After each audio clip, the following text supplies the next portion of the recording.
evaluación con un sentido de criterio. ¿Ya? Después, en la pregunta número 2, nos planteaba cuál de los dos tipos de evaluaciones deberán ser utilizadas preferentemente por los colegios para llevar a cabo los procesos de enseñanza y aprendizaje. ¿Por qué? Entonces, una primera respuesta nos dice aquí que la evaluación por criterios preestablecidos, debido a que permite a los docentes buscar nuevas estrategias para mejorar el aprendizaje de los alumnos, mediante actividades o tareas que se les deja a ellos, además de que mantiene a los alumnos con una salud mental más estable en comparación a la evaluación de acuerdo a normas. Cabe decir también que esta evaluación permite a los alumnos identificar sus falencias en las evaluaciones y ayuda a mejorarlas. Claro.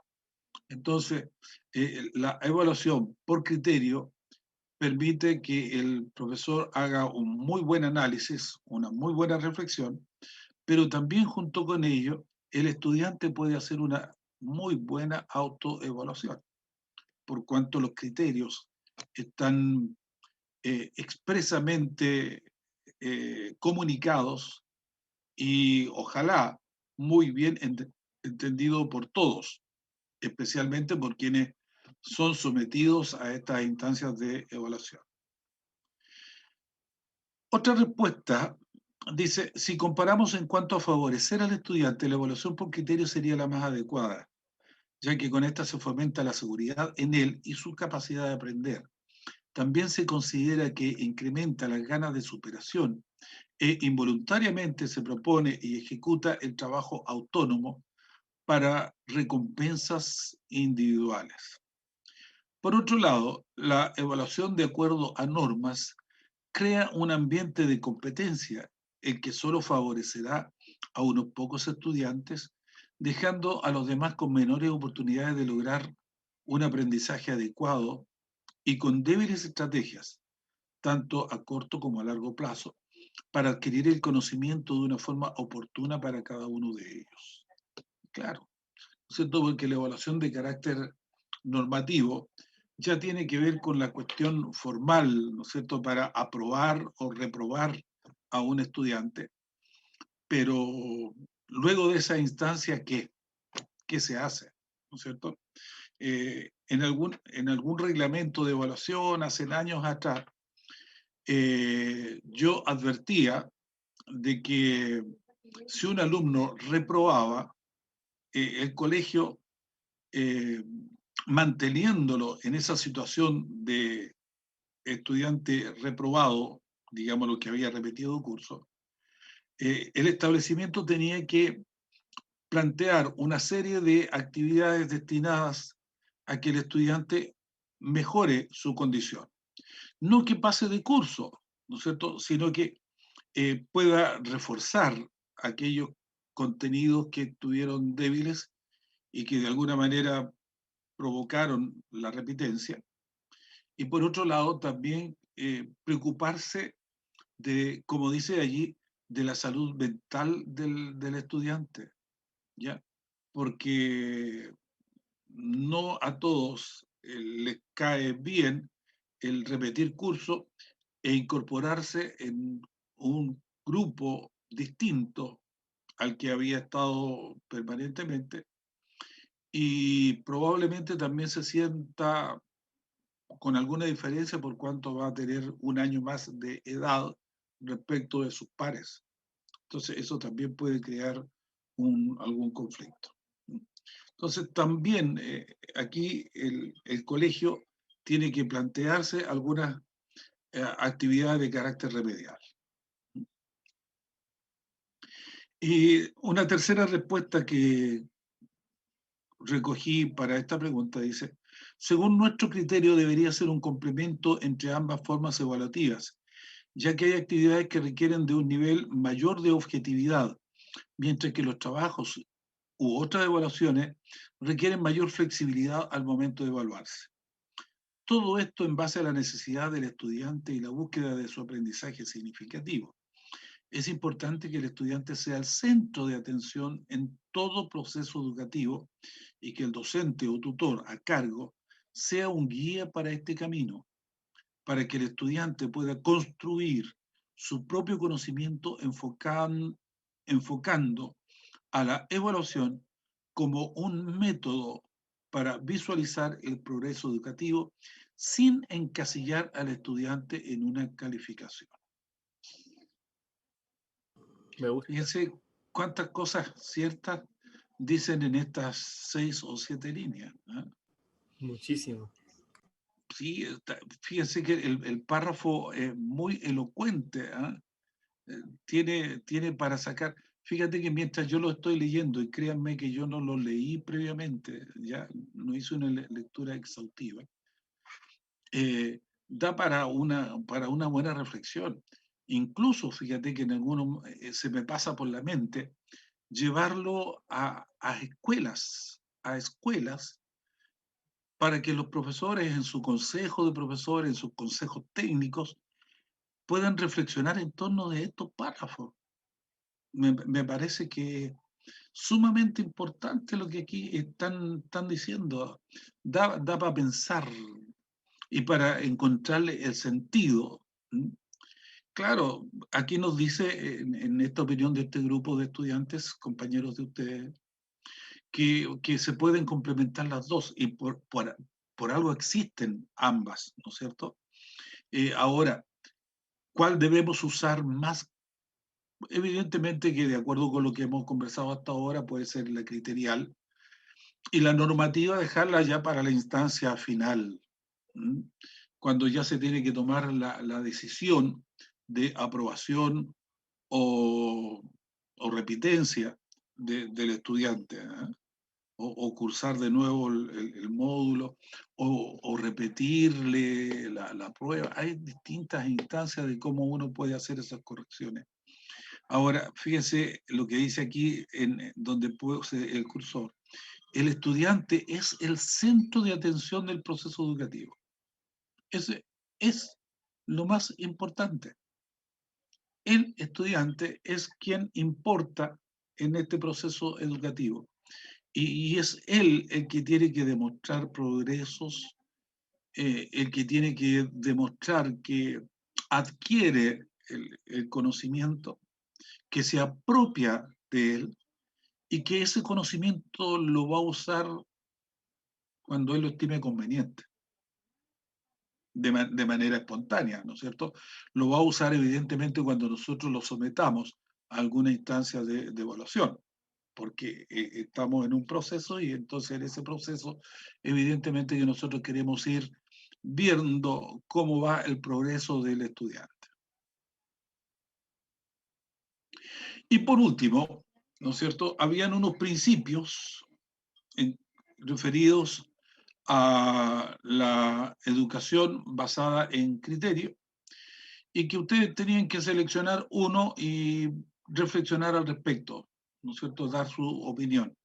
Y entonces aquí este grupo escogió el principio número 1, que dice que es a través de la interacción con los alumnos y alumnas acerca de los logros de aprendizaje evidenciados en las tareas evaluativas que los profesores y profesoras monitorean y mejoran el aprendizaje de ellos. Estas mismas evidencias deben servir para adecuar y ajustar las estrategias de enseñanza, siendo utilizadas por el docente en el aula. Entonces, ¿qué reflexionan respecto de este principio? Es importante, dicen, ya que se refiere al crecimiento como docente. Su propósito es que la evaluación sirva para que el docente se proponga nuevas metas con sus alumnos y cambie o modifique sus estrategias y métodos de enseñanza. De la misma forma, este principio impulsará el trabajo colaborativo entre docentes, que exista un intercambio de ideas y metodologías para lograr alcanzar a todos los alumnos.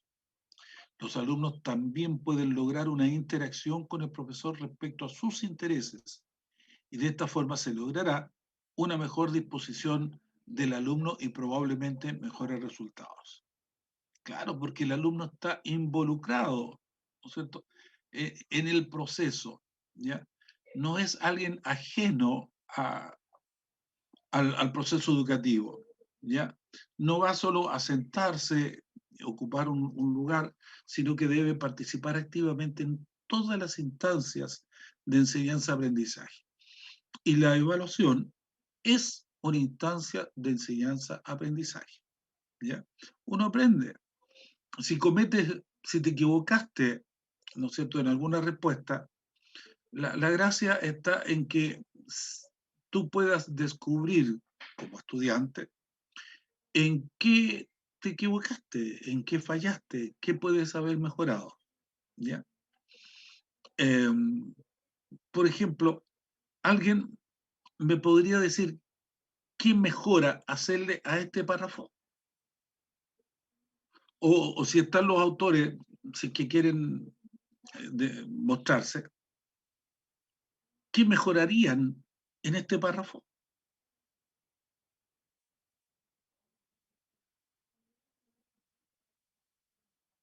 Imagínense que yo quiero llevarlo a un consejo técnico de profesores de una escuela cualquiera. ¿Lo puedo llevar tal cual está? Estamos evaluando. Yo les dije el criterio, yo les dije la semana antepasada el criterio. A ver si se acuerdan.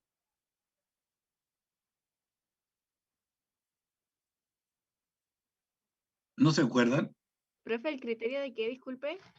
Yo les dije un criterio que iba a considerar para evaluar este trabajo de ustedes.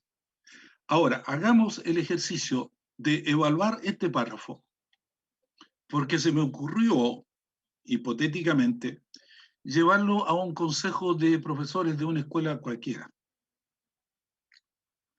Como nosotros somos evaluadores, lo leímos, ¿qué mejoraríamos en este párrafo? O sea, la ortografía, la redacción. Claro, eso, ¿se dan cuenta? La ortografía y la redacción. Yo les dije que no le iba a dar mayores eh, pistas respecto de cómo responder porque es la opinión de ustedes. Y siendo la opinión de ustedes bien fundamentada, está buena, aunque no estén de acuerdo conmigo o yo no esté de acuerdo con ustedes. Pero sí, ¿no es cierto?, como profesores debemos escribir bien, ¿no?, comunicarnos bien. Y una de las formas es eso, cuidar la ortografía y la redacción. Entonces, si yo quisiera llevar este parrafito, diría al grupo que lo hizo, oiga, rehágalo, dele otra vuelta, cuide la ortografía, cuide la redacción, porque está extraordinario. Pero los profesores, ¿no es cierto? Oye, está muy bueno, pero es que como profe tengo que encontrar algo malo. Entonces, lo malo es que mucha falta de ortografía. Yo no sé qué profesores van a salir de esta universidad con esta falta de ortografía. Ya estoy leyendo el comentario de mis colegas. Eso, Profe, ojo, dígame, ¿alguien? aparte está el tema de que los trabajos de investigación o ese tipo de trabajos así que uno envía que son como muy formales, ven así como fallas de redacción o de ortografía y ni siquiera los leen, pues no entran. Claro, sí. Y eso es cierto también, ¿ah? Porque, bueno, resulta de chiquillos y chiquillas de que ustedes están llevando las novedades a las escuelas y entonces los profesores, claro, quedan admirados con lo que ustedes muestran, pero hay profesores y profesoras, ¿ah? Yo les voy a contar, pues, alguna vez una profesora que iba a ser las veces de profesora guía para un estudiante en práctica, dijo, sí, muy bien, pero conmigo no vas a tener más de un 5. Y entonces el alumno le dijo, pero ¿por qué? Todavía no empezaba la práctica siquiera, ¿eh?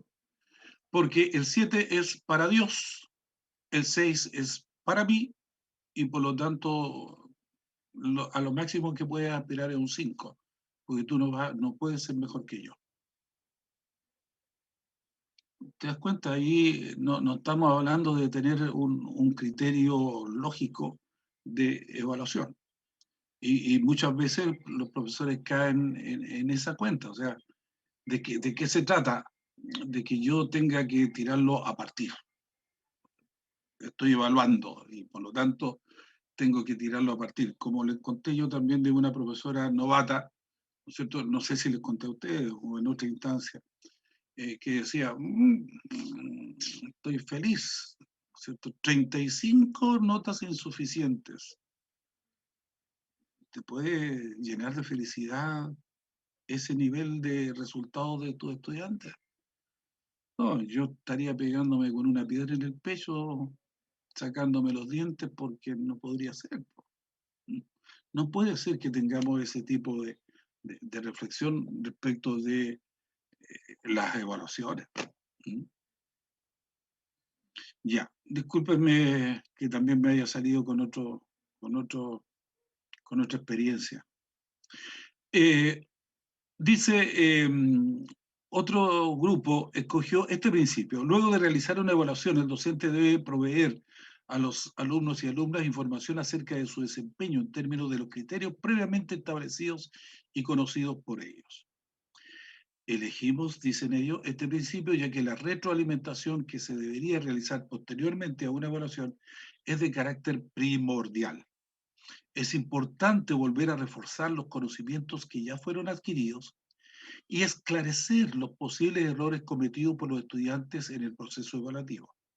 De esta forma buscamos valorar sus verdaderos logros personales para indicarle y que sean conscientes de cuáles deben ser los pasos siguientes en su trayectoria de aprendizaje. Está muy claro, está muy claro. Y aquí está hablando entonces de la retroalimentación. Y si ustedes se fijan, yo cada clase estoy haciendo retroalimentación. Eh, con la intención de que vamos reforzando los conocimientos, que volvamos a hacer algún análisis, alguna reflexión respecto de los conceptos que estamos trabajando y el sentido que tienen esos conceptos. Esclarecer los posibles errores, claro. Una prueba no es solamente para ponerte una nota, porque eso sería calificación, que es lo que vamos a ver más rato, sino que una prueba, una interrogación oral, es para detectar el estado de avance de nuestros estudiantes.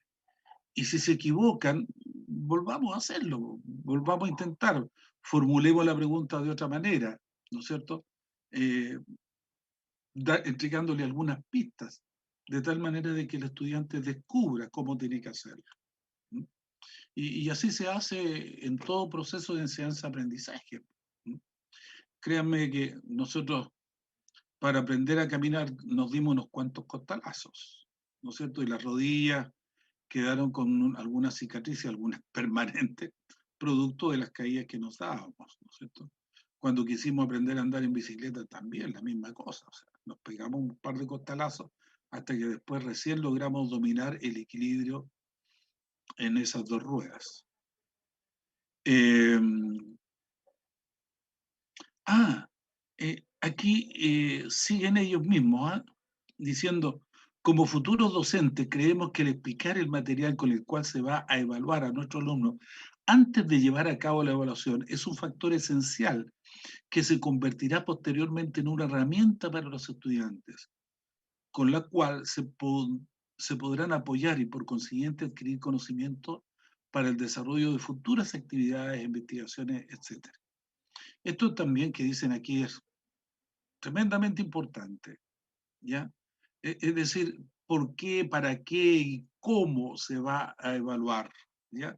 No es no llegar y decir, ya, siéntense, guarden silencio, saquen papel, saquen lápiz y goma y anoten.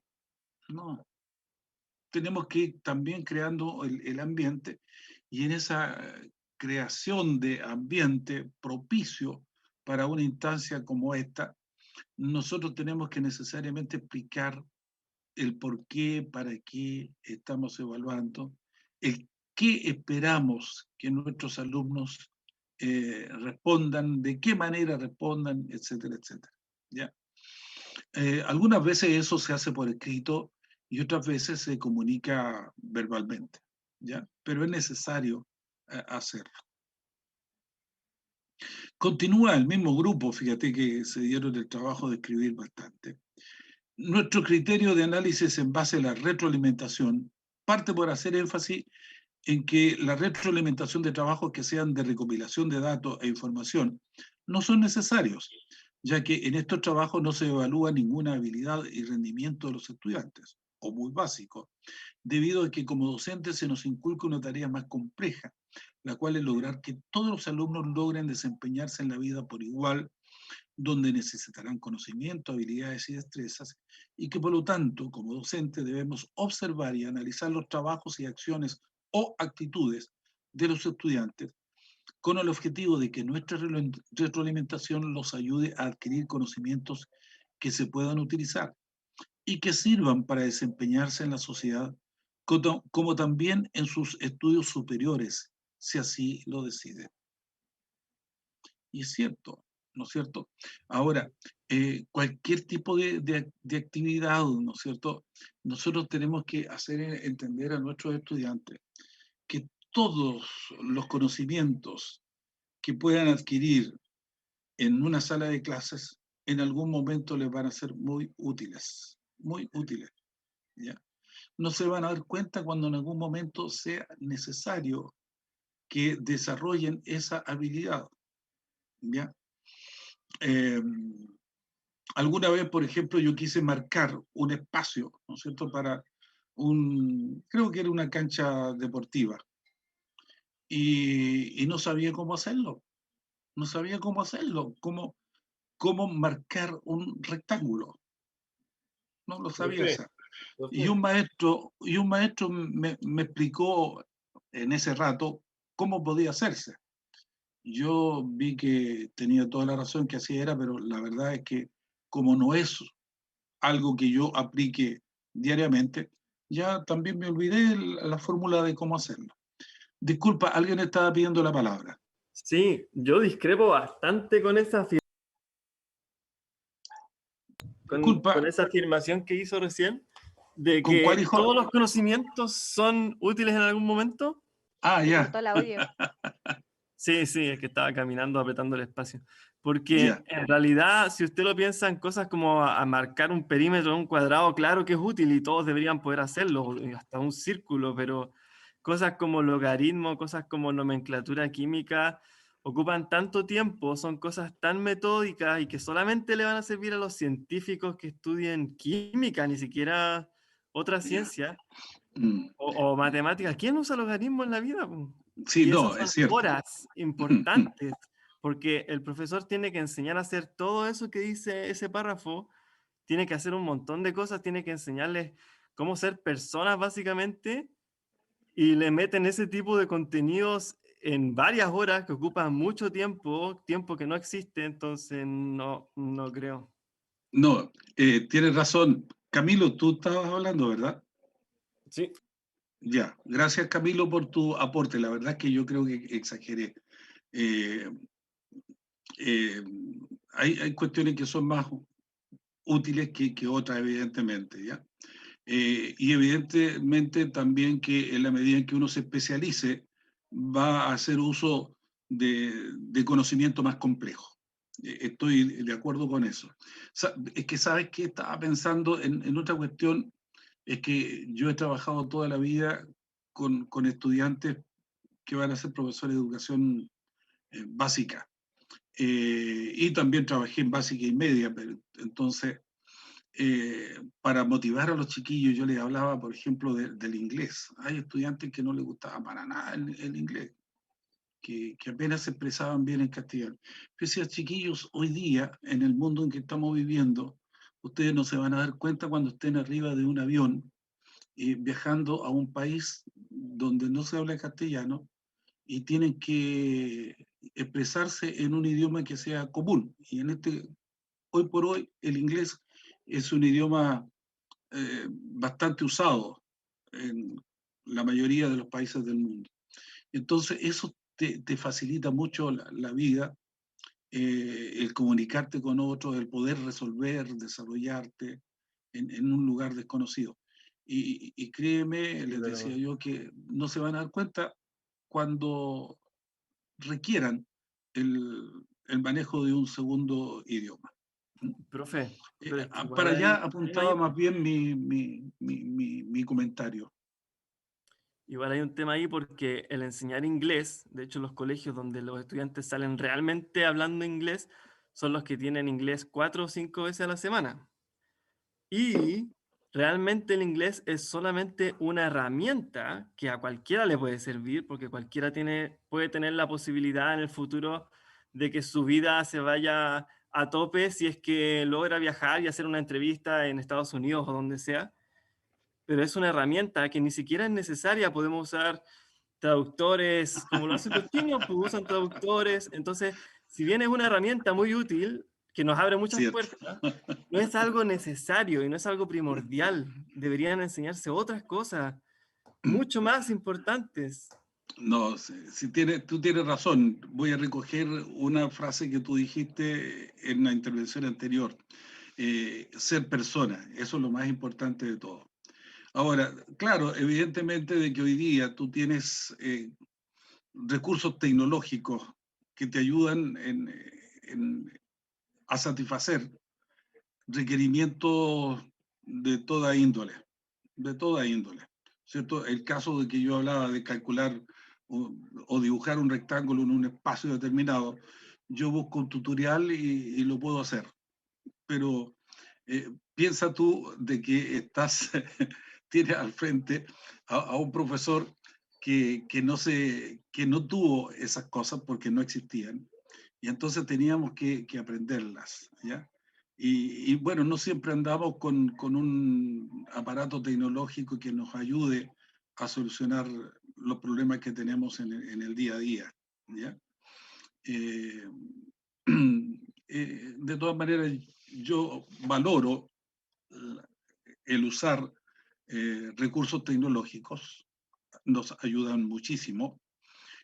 Piensa tú que la calculadora a mí me ayuda un montón cuando hay que sacar promedio, y ahora, bueno, el computador, ¿para qué decirlo? Yo solo ingreso las notas y ya tengo el promedio. Pero yo comencé como profesor escribiendo cada nota para poder sacar los promedios de cada uno de los estudiantes.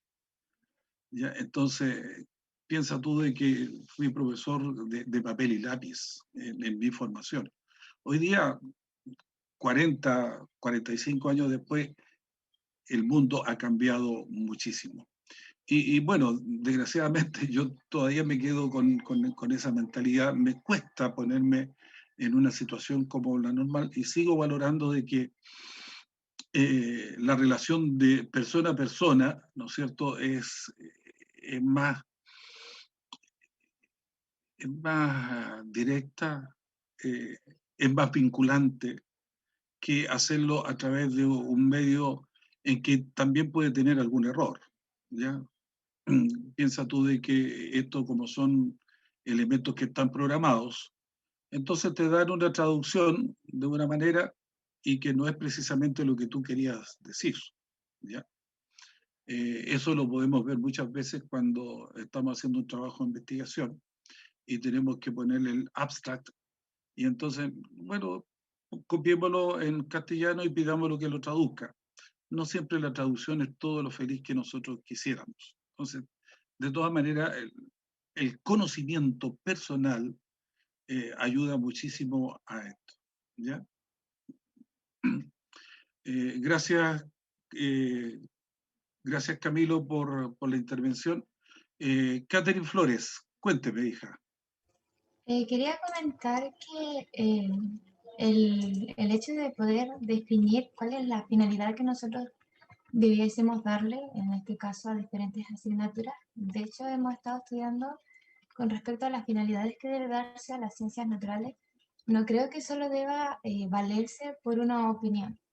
En este caso, en una ocasión el profesor Richard, que nos ha hecho 2 ramos, dijo que la opinión de las personas era muy poco valorada con respecto al estudio que debiese hacerse, porque si bien se da el ejemplo de que inglés no debiese estudiarse tal vez como de la forma en que se hace, tenemos que entender que las realidades entre los estudiantes son muy diferentes O sea, podemos considerar que existen dispositivos, pero también que hay estudiantes que no tienen la posibilidad de tener estos dispositivos, aunque se ha hecho muy global lo que significa tener celular, no necesariamente lo van a tener.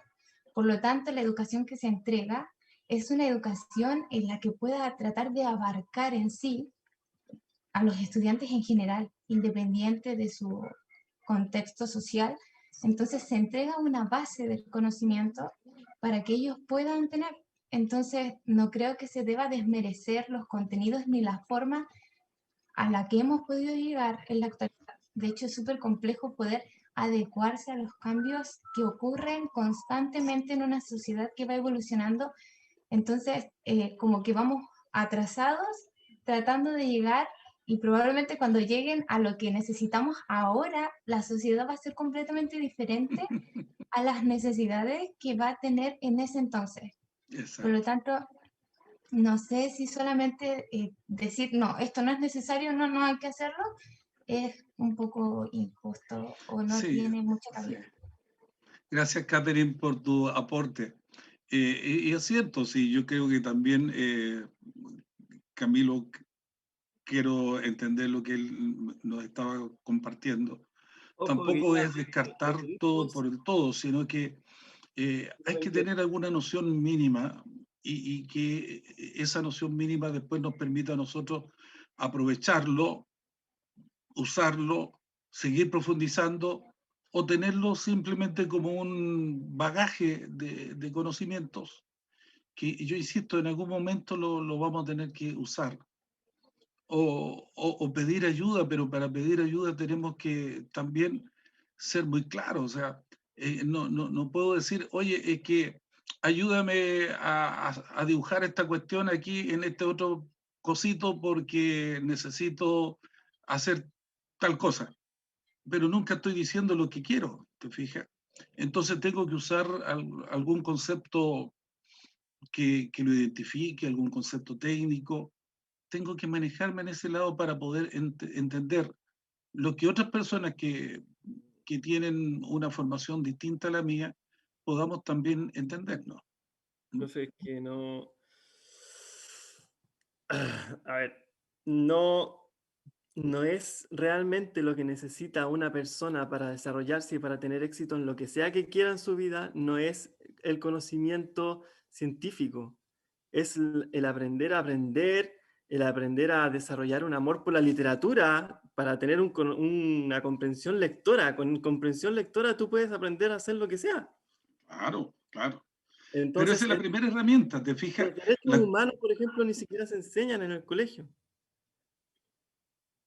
Muy Entonces, Perdón, antiguo, cosas que no no se puede enseñan. decir que solo no se enseña porque no fue parte de tu educación. O sea, Tienes ya, que dale, de mi educación, ampliarlo un poco más. pero es que fue un ejemplo, ¿no? Hay muchas cosas que tienen que enseñarse en los colegios que son para que los alumnos puedan desarrollarse en lo que sea que ellos quieran, que no se pasan y se enseñan conocimientos. Yo el inglés lo defendí nomás, pero en realidad yo me refería específicamente a nomenclatura química y a logaritmos como cosas muy específicas y que en verdad no le sirven a nadie. Bueno, no a nadie, pero se entiende la idea. sí, yo entiendo, sí, yo entiendo lo que tú quieres decir, Camilo. Lo que ocurre es que para algunas personas los logaritmos van a ser muy importantes y lo van a usar y van a saber cómo aplicarlo. Pero para Lo el mismo que la, 0,001% de la población, pues, profe.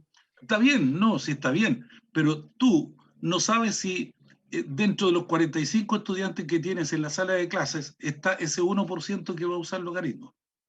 Pero es que recién estábamos hablando, la Catherine creo que mencionaba que la idea de enseñar inglés es justamente hacer como no puede que no tenga las herramientas, que alguien no tenga un celular, la idea es como englobar a todos, ayudar a todos, ¿no es cierto? Enseñarles a todos todo lo que les sirve a todos,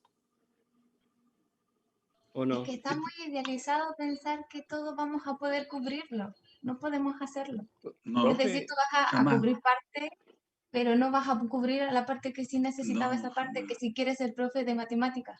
No puedes hacerlo. profe, y de Pero hecho es que para eso están las carreras universitarias. a veces ni Ignacio, siquiera a veces ni siquiera nos tenemos que limitar solamente a lo que uno necesita o no. sino que el colegio muchas veces es un espacio de descubrimiento. Entonces, el niño puede descubrir qué materia le gusta o cosas así en base al contenido que puede serle o no serle útil después, pero como dije, es una instancia de descubrimiento también para ver qué cosas les gusta, qué cosas les sirve. Y si no Claro, los pasan, entonces nunca lo van a descubrir y nunca van a saber si claro, realmente les sirve o no. exacto, tenemos que darle a conocer, tenemos que mostrarlo. Y como tú dices muy bien, allí es donde el estudiante después, al futuro, va a decidir. Piensa hoy, que hoy por hoy, el conocimiento va cambiando de una manera exponencial. Y es, como dice Catherine, es imposible que todos sepamos todo. En el siglo XV, el profesor sabía todo. Pero piensa tú que en el siglo XV ni siquiera existía la imprenta, ¿ya? Entonces, el conocimiento estaba absolutamente limitado a muy pocas personas. Hoy día, el conocimiento está al acceso de gran parte de la humanidad. No digo a toda la humanidad, ¿no es cierto? Hay muchos que todavía están excluidos por distintas circunstancias. Pero nosotros, profesores, tenemos que ir mostrando lo que el mundo de hoy nos ofrece, lo que el mundo de hoy nos entrega. Ir derribando mitos, ¿no es cierto?, en la medida en que podemos ir eh, aprendiendo científicamente la realidad. Y ustedes son científicos, ¿no es cierto? Y entonces un científico siempre trata de comprobar, de llegar a la verdad, ¿no es cierto?, del fenómeno que están estudiando. La historia, la geografía son ciencias también, pero van por otro orden. Pero siempre hay que tratar de comprobar. Perdonen que nos hayamos alejado, me parece muy bien el diálogo. Disculpen quienes se hayan sentido un poco al margen de esta reflexión, pero a mí me gusta muchísimo que podamos compartir, ni siquiera estamos debatiendo posiciones distintas, sino que son puntos de vista que no difieren mucho. Si tú te das cuenta, no tenemos gran diferencia. El rol del colegio, el rol de una escuela, de un liceo, es mostrar la mayor parte de los conocimientos básicos que pueda tener alguna persona y que la sociedad hoy día pone a disposición de la humanidad. Y después la propia persona verá qué va desarrollando. Pero yo insisto en esto, o sea, por lo menos aquellos elementos básicos, nosotros debemos tener algún conocimiento de esto. ¿Ya? Y les hablo a lo mejor desde el punto de vista de mis 70 años, ¿no es cierto? Ustedes lo verán con un prisma más juvenil. Pero yo quiero contarles, por ejemplo, de que a mí me tocó algunas veces salir fuera de Chile, a países que hablaban otro idioma, y personas de mi edad o menores que yo me decían, profe, quiere que ande con usted porque con usted me siento seguro porque usted sabe hablar, usted entiende, usted... eh, a eso es lo que voy, ¿no es cierto? Que no dependamos de otras personas para hacer nuestras propias decisiones, que también nosotros podamos ser capaces de resolvernos nosotros solos o de guiar también a otras personas. Y nosotros, profe, somos eso, somos guías. ¿Ya? Y que vamos aprendiendo todos los días de cada cosa. Fíjense, les voy a decir una tontera, ¿no es cierto? Antes de ayer leí en una publicación, creo que fue en un diario, que el palqui era una planta venenosa, ponzoñosa, no sé cómo decía. Salió en un diario de que alguien famoso, ¿no es cierto?, arrancó un árbol de palqui en un patio. Y entonces, qué, qué suerte que no le pasó nada porque era un árbol tal o cual. Y lo comenté en familia, pero qué raro, porque el palqui se da en algunas, para tratar algunas dolencias, algunas afecciones como fiebre o algo así. Y entonces al día siguiente leo otra publicación donde dice precisamente de que el palqui, bien utilizado, puede servir para eh, sanar ciertas dolencias en las personas. Entonces, siempre estamos aprendiendo alguna cosa. le estoy mencionando algo que tiene que ver con las ciencias naturales. Yo de las ciencias naturales sé re poco, chiquillas, chiquillos. Para ilustrar mi ignorancia, yo digo que apenas distingo el clavel y la rosa dentro de las flores, o flores ornamentales. Eso para dejar en evidencia mi ignorancia y que me pesa, porque de repente yo converso con otras personas, pero si esto es un no sé cuantito y un no sé cuánto, y tengo que asumir y aceptar lo que él me está diciendo porque yo no lo sé. Y tengo que aceptar de que otra persona sabe más que yo, y tengo que quedarme con aquello que esa persona en ese momento me dijo, porque yo no tengo conocimiento suficiente como para decir que no estoy de acuerdo, que no corresponde a la verdad, etcétera, etcétera. Ya, damas y caballeros, nos fuimos para otro lado. Y así entonces, creo que aquí termina. Quedaba la última.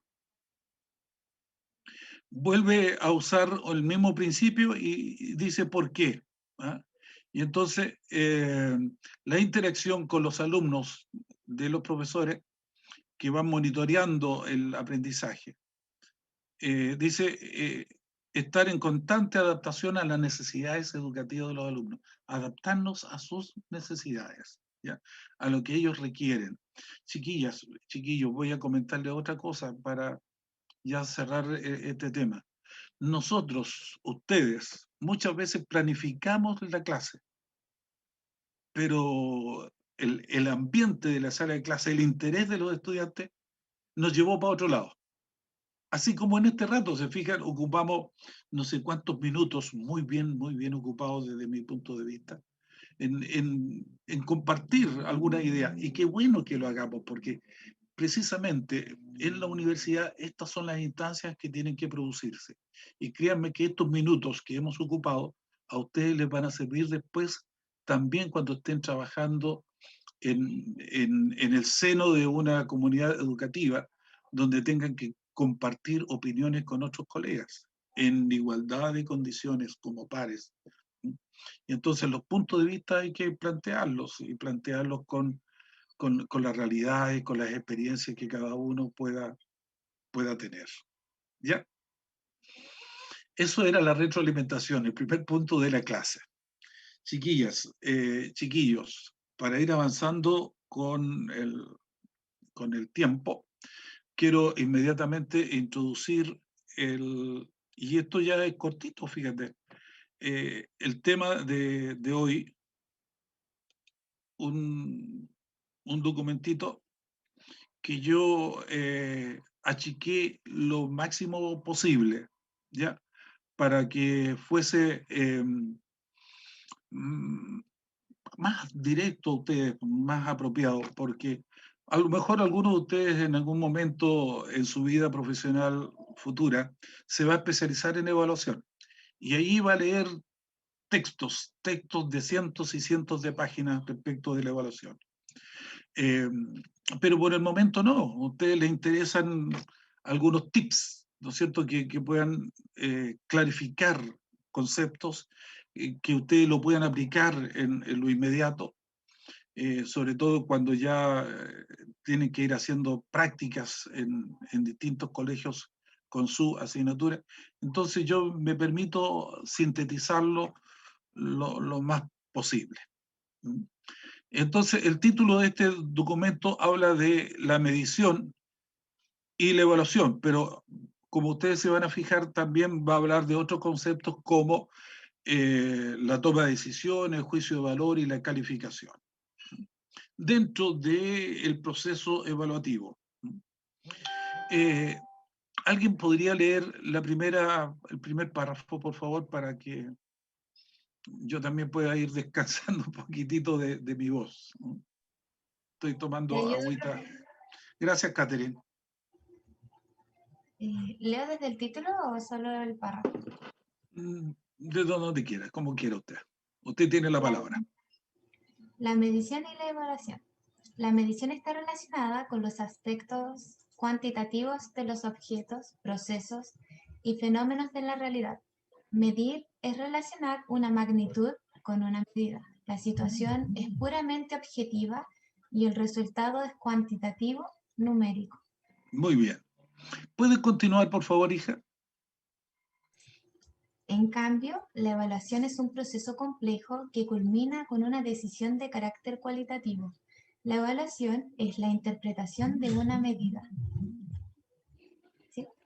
Y en la última, La prueba es un instrumento de medición y el dato que arroja es una cantidad, un número y que por sí solo nos dice nada. no nos dice más que el número. ¿Ya? Aquí habla de la diferencia que hay entre medición y evaluación, ¿no es cierto? La medición es una constatación de algo, ¿ya? Les contaba a ustedes, por ejemplo, que a nosotros nos miden la temperatura, ¿ya? Y con eso se constata si tenemos fiebre o no la tenemos, ¿ya? ¿Por qué? Porque se supone que estamos dentro de un rango, ¿ya? Hay una medida de comparación y es objetiva, ¿no es cierto? Si los instrumentos están bien calibrados, van a estar mostrando exactamente lo mismo. ¿Ah? Me ha pasado en estos días que uno entra al supermercado y le toman la temperatura. En un supermercado tengo 36,5 y en el otro tengo 35,6. Y no han pasado más de 5 o 6 minutos entre un lugar y otro. Eso a lo mejor no dice mucho, pero cuando estamos hablando de otras cuestiones más formales, más serias, probablemente hay que calibrar muy bien los instrumentos. Y ustedes como profesionales de la biología y de la química y de las ciencias naturales, saben a qué me estoy refiriendo, ¿verdad? De que los instrumentos deben ser estandarizados universalmente para que podamos hacer nosotros comparaciones, por ejemplo.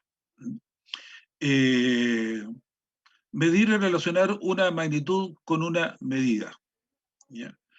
Dice que una prueba es un instrumento de medición. ¿Ya? No es una evaluación. Una prueba no es una evaluación. Una prueba es un instrumento de evaluación, por último, ¿no es cierto? O de medición, si ustedes quieren, depende del sentido que quisiéramos darle. Por ejemplo, o una interrogación oral o escrita.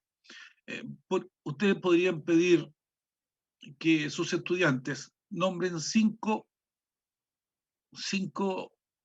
órganos, no sé si es correcto, ¿eh?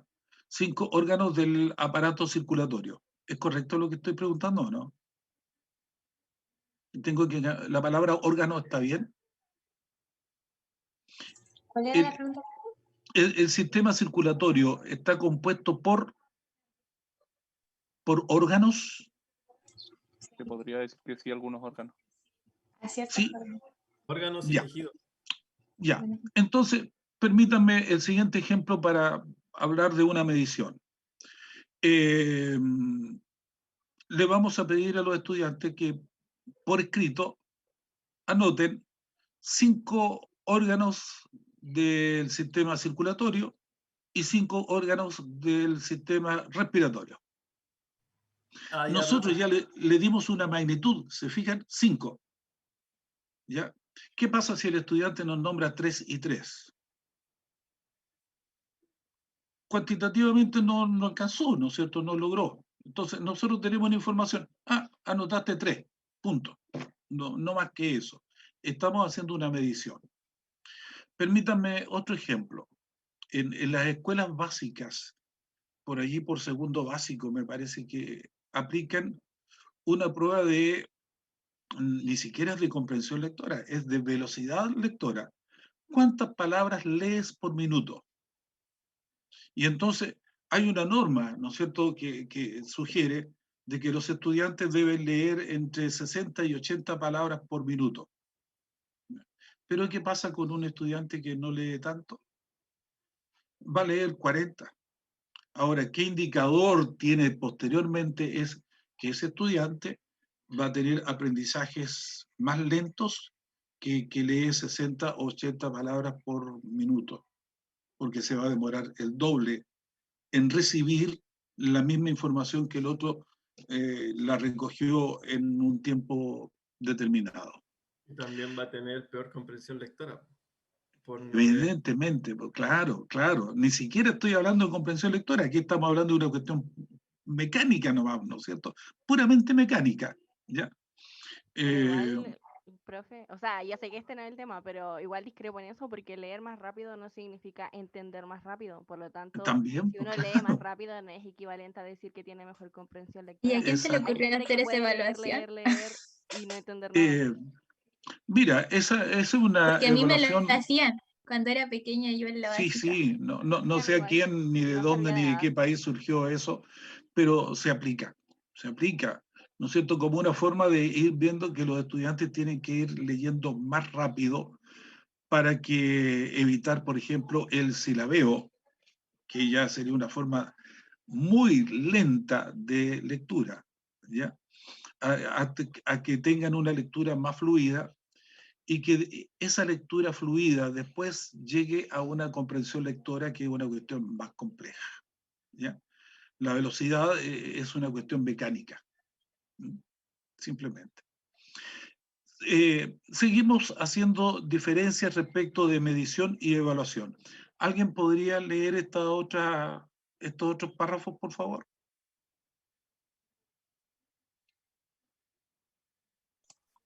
Yo les leo, profe. ¿Cuál? Ya, muchísimas gracias, Javiera. ¿Desde dónde? Existen algunas diferencias. Ah, ya. Existen algunas diferencias entre la medición y la evaluación. Así tenemos que la medición es parte auxiliar del proceso evaluativo y la evaluación es un proceso complejo que abarca la medición. La medición es objetiva y la evaluación es subjetiva objetiva. La medición es cuantitativa y la evaluación es esencialmente cualitativa. La medición se refiere al pasado, la evaluación se refiere al pasado y futuro. La medición no llega a la orientación, mientras que la evaluación informa y orienta. La medición trata con los productos y la evaluación trata con los procesos. La medición es muy importante dentro del proceso de la evaluación, ya que permite realizar el análisis de los resultados de maestros y alumnos para tomar las decisiones finales del proceso educativo, y por lo tanto tiene que ser planificada y sujeta a un esquema sistemático. Medición es el acto de asignar números a acontecimientos y evaluación es el proceso consistente en juzgar el valor de esos números y los acontecimientos a los que se refiere. Ya, claro, se fijan, chiquillas y chiquillos, ustedes muchas veces habrán recibido pruebas donde el profesor o la profesora anotaba arriba, al ladito de su nombre, el puntaje. Entonces la prueba tenía tantos puntos y ustedes obtuvieron un puntaje diferente, ¿no es cierto? Entonces tenían 30/35. O sea, ahí estamos haciendo una medición, 30 de 35. Eso es lo que obtuve, ¿ya?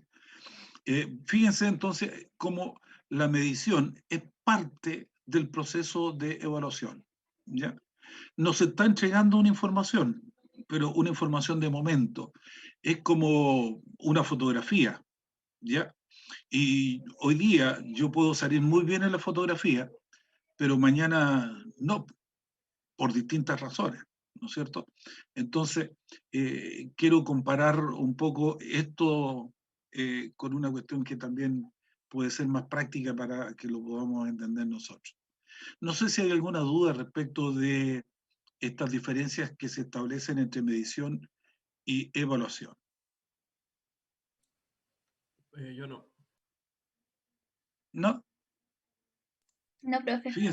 Fíjense que va punto por punto siendo muy, muy clarito cada uno de ellos. Ahora, chiquillas, chiquillos, también aquí en esta parte hay otro concepto que también lo asociamos nosotros a la evaluación y que tiene que ver con el juicio de valor. Eh, ¿Alguien podría leer los dos primeros párrafos?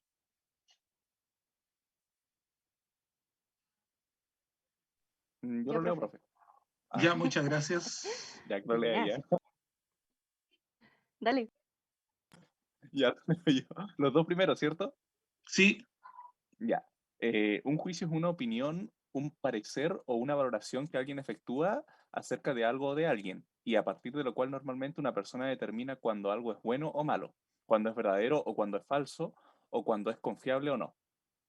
Un juicio es un acto de pensamiento por el cual se afirma o se niega una idea con respecto de otra. Emitir un juicio es lo mismo que afirmar o negar algo. Ya. Emitir un juicio de valor. Nosotros le estamos asignando una estimación a lo que estamos observando, ¿no es cierto? Y eso que estamos observando puede ser un objeto o una persona o cualquier creación, ¿no es cierto?, que se presenta a nuestros sentidos, a todos nuestros sentidos. ¿Eh? Y entonces, de acuerdo con eso, nosotros determinamos, de acuerdo con nuestra propia percepción, determinamos si eso es bueno, agradable, desagradable, propio o impropio, feo, bonito, confiable o no, etcétera, para ocupar aquello que estamos diciendo. Verdadero o falso, fíjate, verdadero o falso, tiene que ver mucho con las percepciones que se tienen de las distintas instancias que uno tiene en consideración para emitir ese juicio. Eh, es un acto del pensamiento, claro. Primero, bueno, supongo, primero pensamos y después verbalizamos. Ese es el mecanismo lógico. ¿Mm? Hay quienes dicen que primero hablan y después piensan lo que están diciendo. Bueno, es que a nuestro pensamiento nos llega la información de nuestros sentidos. Y ese pensamiento, entonces, nos permite emitir un juicio. ¿Ya? Sigamos con el tercer y cuarto párrafo, porque el cuarto ya es un ejemplo. ¿Quién lo puede leer? Ya, ahora lo leo. Gracias. Los juicios de valor se realizan cuando calificamos a cualquier persona, idea o acción como bella, fea, justa, injusta, interesante, aburrida, útil o inútil. Estos juicios aparecen cada vez que se siente simpatía, rechazo, admiración o indignación hacia alguna idea, postura o forma de ser. Nota cómo todos nosotros aprobamos y desaprobamos ideas y acciones humanas. Un juicio de Siga, por valor favor. puede ser válido en un sistema de valores, pero falso en otro. Por ejemplo, en Afganistán las mujeres tienen un código de vestimenta. Usan una prenda que se llama burka, que cubre la totalidad del cuerpo, y a veces solo deja los ojos al descubierto. Por otro lado, en países occidentales, el código de vestimenta femenino cambia y las mujeres tienen libertad de usar la ropa que les guste. Ya.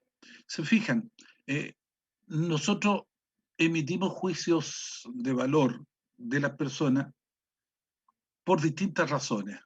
¿Ya? A mí me marcó muchísimo una vez que una estudiante del colegio donde yo trabajaba, tenía apellido mapuche. Y había otra estudiante que era rubicita, ojos azules, bonitas facciones, y entonces siempre para referirse a esta compañera decía la India, la India, la India. Y bueno, cuando llegó a mis oídos ese tipo de juicio que emitía, yo traté de explicarle de que no podíamos nosotros estar menoscabando a una persona por su origen o por su apellido, ¿ya? Mucho menos por el color de la piel o del pelo. Que las personas valen más por lo que son como personas y la persona es todo, va mucho más allá de la apariencia. Y a la larga, fíjate que esta niñita de origen mapuche terminó siendo educadora de párvulos, hizo una carrera limpia, digamos, jamás repitió curso, y esta otra rubiecita nunca terminó una carrera. Empezaba algo y no la terminaba. Y ahora me encuentro con ella, yo me acuerdo, pero no vuelvo a tocar el tema. No lo vuelvo a tocar, no corresponde. Pero sí digo, ¿no es cierto?, de que cómo nosotros emitimos juicios de valor con prejuicios, ¿ya? Y no con fundamentos, y no con valores, que es lo más importante.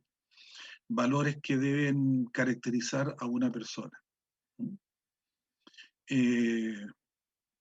Eso quería comentarles respecto de la calificación que hacemos de alguna persona por distintas razones. Los estereotipos que muchas veces los medios de comunicación nos inculcan como los más agradables, no sé qué palabra usar, ¿no es cierto?, versus aquellos que deben ser despreciados, mirados en menos, etc. Bueno, y en el cuarto párrafo también, ¿no es cierto? Los sistemas de valores varían entre una cultura y otra. Los valores forman parte de la cultura, ¿ya? Los valores son un elemento de la cultura o de las culturas. Y entonces, claro, el tema de la vestimenta, el tema de los ornamentos, no distinguen a una persona de otra. Vamos a ser seres humanos igual como nos vistamos, pero hay costumbres que son respetables, porque forman parte de la idiosincrasia de esa cultura. ¿Ya? Voy a contarles otro ejemplo personal. A mí me tocó estar por mucho tiempo en un país extranjero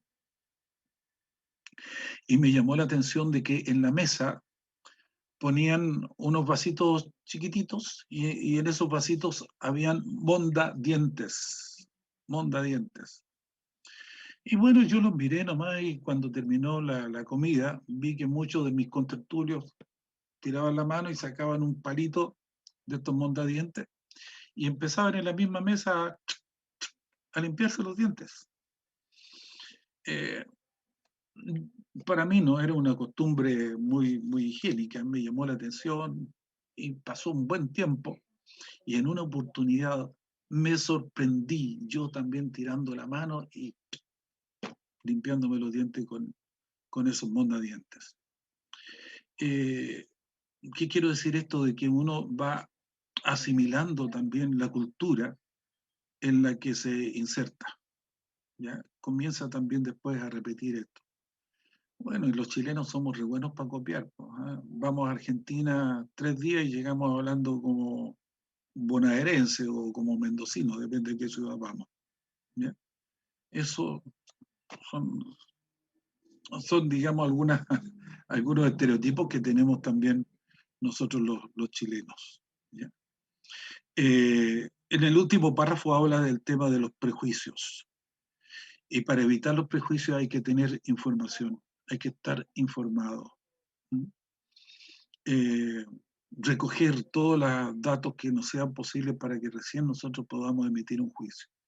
Y aún así corremos el riesgo de equivocarnos, y equivocarnos rotundamente. Juicios de valor. Vea, aquí hay algunos ejemplos de juicios de valor.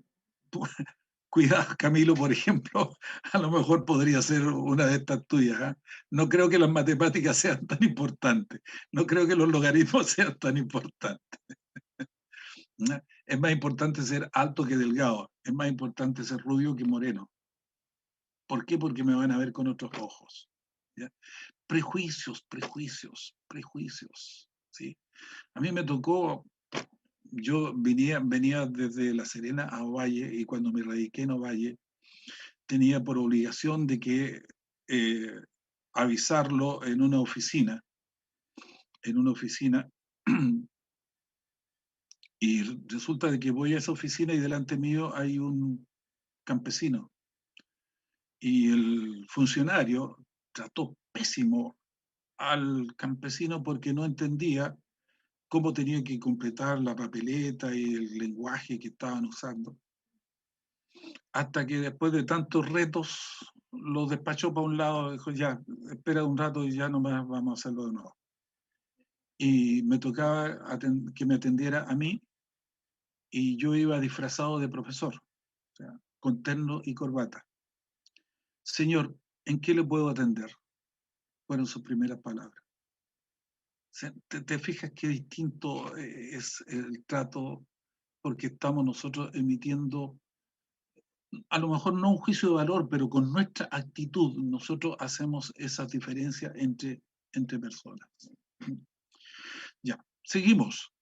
Estos dos párrafos de calificación, por favor, alguien, si es tan amable.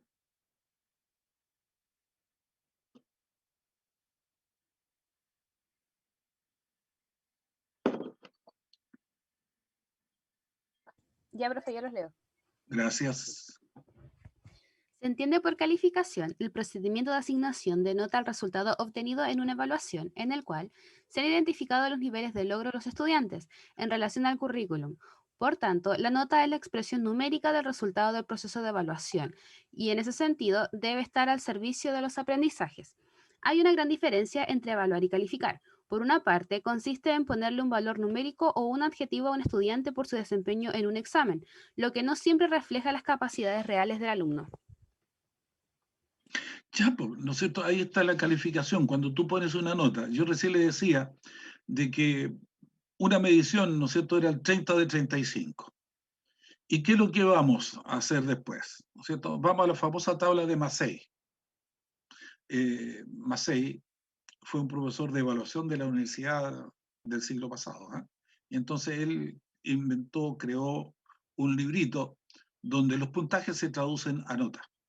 Y entonces, esa medición que hacíamos, nosotros ahora la traducimos a una calificación. ¿Ya? Y es eso simplemente. Te sacaste 30 de 35. Profe, ¿y qué nota es esa? Calificación. ¿Por qué? Porque ya después tenemos que traducir esa relación de puntajes a conceptos que nosotros estamos acostumbrados simbólicamente a usar, ¿no es cierto? Y que por reglamento, por costumbre, por lo que fuera, nosotros lo entendemos mejor. Entonces mira, sacaste 30 de 35 y por lo tanto eso corresponde a un 6.2. Me quedo contento, me voy con un 6.2. Me pasé el tríptico, tengo que mandarlo. Ya. Discúlpenme un ratito, por favor. ¿Ese o no? Ya. No, ese no es el tríptico. Ese no es, este. Ya. La tarea. Son tareas de mi hijo que tiene que mandar. Y este es el espacio común que usamos para el trabajo de él y yo. Ya. ¿Entendieron la idea de la calificación? ¿No es cierto? Ya es poner nota. Pero es eso, la nota. Te fuiste con un 6.2, con un 6.4, 6.5. Pocas veces alguien nos pregunta, profe, ¿qué diferencia hay entre el 6.5 y el 7? ¿Cuál es la diferencia evaluativa entre el 6 y el 6.5? Ninguna, es simplemente un número. Es un número. Un número. Igual que entre el 3.9 y el 4, para las Claro, personas que claro, cerramos. te das cuenta. Y fíjate que en un reglamento antiguo, ¿no es cierto? Si te sacabas un 3.9 te quedas repitiendo. Hoy día, si se sacas un 3.9, se tiene que subir a 4. Ahora, como se saca la nota con decimales, la calificación con decimales, el 3.85 es 3.9. Y si es 3.9 es 4 y pasa. Yo digo, muy bien, ¿qué diferencia hay entre el 3.6 y el 4? ¿Qué diferencia hay? Entonces, ahí la única diferencia es normativa, pero no tiene que ver con el criterio. Fíjate, volvemos a lo de la clase anterior. Entonces, hay gran diferencia entre una evaluación y una calificación. En Estados Unidos usan otro sistema de calificación. En otros países usan del 1 al 10. ¿Ya? Nuestro sistema de calificación es del 1 al 7. El 0 no existe. No existe como nota, porque no está en el reglamento. Sorry. ¿Qué necesita? Perdonen. Perdón. Dígame, ¿qué necesita? Se le perdió una parte de la tarea. Ya, entrenemos. Venga nomás. Borra. No, van a conocer a mi señora. Ya.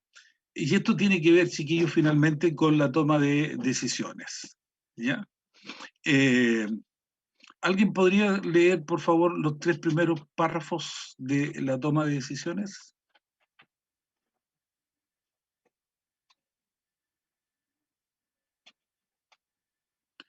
¿Uno o una sola? ¿Yo puedo ayudarle de nuevo, profe? Si quiere. Gracias, Catherine. Primero 3. Sí, Toma de decisiones.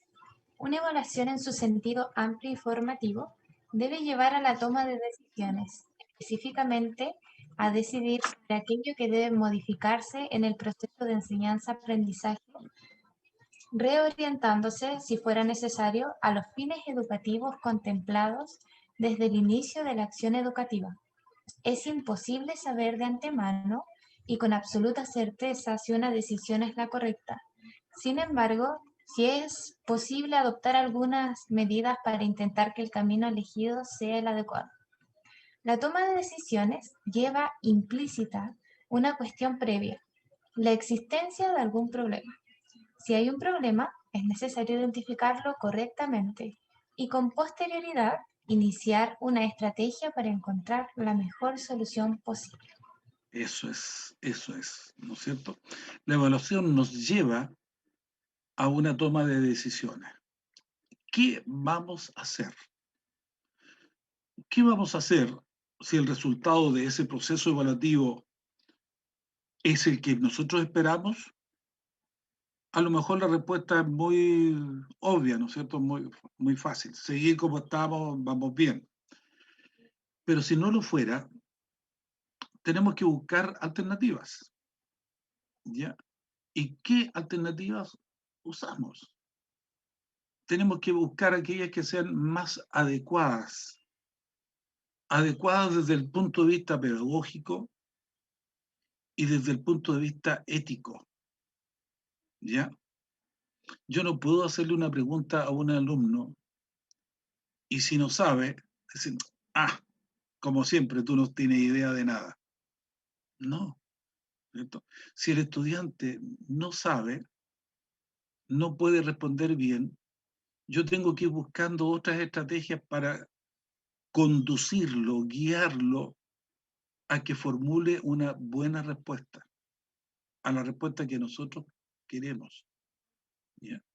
Entonces, esto también requiere de mucha experticia y de mucha disposición natural de parte de los profesores. Y sobre todo, ¿no es cierto?, si estamos llevando años de formación en pedagogía, nosotros debemos ser el ejemplo de buenas tomas de decisiones frente a los problemas que se nos presentan. Y el problema que nos presenta en evaluación es que nuestros estudiantes no muestren los resultados que nosotros esperamos. Y entonces ahí es donde tenemos que buscar estas decisiones. Y estas decisiones deben ser consensuadas, o sea, el estudiante debe ser el primero en comprometerse con esta mejora, con la propuesta que nosotros le estamos haciendo como medida para revertir los resultados que no son tan apetecibles. Seguimos con los siguientes 2 párrafos, por favor.